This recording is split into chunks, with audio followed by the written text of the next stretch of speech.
నేను కూడా first time వస్తానే కొన్ని మంది కలెక్టర్స్ అందరినీ సెలెక్ట్ చేసుకున్నాం. ప్రాసెస్ లో ఒక సంవత్సరం చూసిన తర్వాత మళ్ళీ ఉండే వాళ్ళలో నేను ఒక ఆలోచన చేశాను. నేను చాలా సార్లు ప్రయత్నాలు చేశా కానీ ఈసారి మాత్రం కొంచెం డెప్త్ కి వెళ్తున్నాను. అందుకే చీఫ్ సెక్రటరీ దగ్గర నుంచి డీజీపీ దగ్గర నుంచి అందరిలో కూడా రైట్ మ్యాన్ రైట్ ప్లేస్ మనం పెట్టుకోగలిగితే అక్కడి నుంచి మన విజన్ కూడా నేను అనుకున్న పనులు కూడా సుజావుగా జరుగుతాయనే ఉద్దేశంతో ముందు ఒక ప్రజాస్వామ్యంలో ఉన్నాను కాబట్టి మా ఎమ్మెల్యేల సెలక్షన్ లో కూడా చాలా ఎక్సర్సైజ్ చేశాం. మంత్రుల సెలక్షన్ లో కూడా చాలా ఎక్సర్సైజ్ చేసుకున్నాం. సామాజిక న్యాయాన్ని పరిగణిస్తూనే సమతుల్యంతో సమర్థత కూడా పెద్దపీట వేసి ముందుకు పోతున్నాం. ఈ రోజు మేము చేసిన పని మీరు గుర్తుపెట్టుకోవాలి. రిమైండ్ చేస్తున్నా మీకు, పొలిటికల్ గవర్నెన్స్ అన్నాం కాబట్టి ఇక్కడ ఎన్డీఏ గవర్నమెంట్ ఉంది, కేంద్రంలో కూడా ఎన్డీఏ గవర్నమెంట్ ఉంది.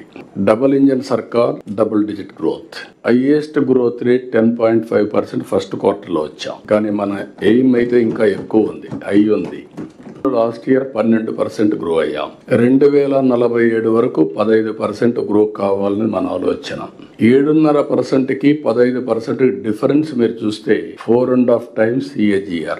మామూలుగా గ్రో అయితే మీరు ఒక 10 లక్షల రూపాయలు పర్ క్యాపిటల్ ఇన్కమ్ వస్తే అదే మీరు 15% గ్రో అయితే 45 lakhs వస్తుంది. That is the difference. 10 లక్షలకి 45 లక్షలకి 22 సంవత్సరాల్లో. అందుకనే ఈ రోజు మీరు చూసినప్పుడు చాలా స్పష్టంగా I'm very happy. Finance department planning they have done very good exercise. ఈ రోజు కలెక్టర్స్ కాన్ఫరెన్స్ లో ఈ రోజు రేపు మీరు మాట్లాడే విషయాలను చూశాను.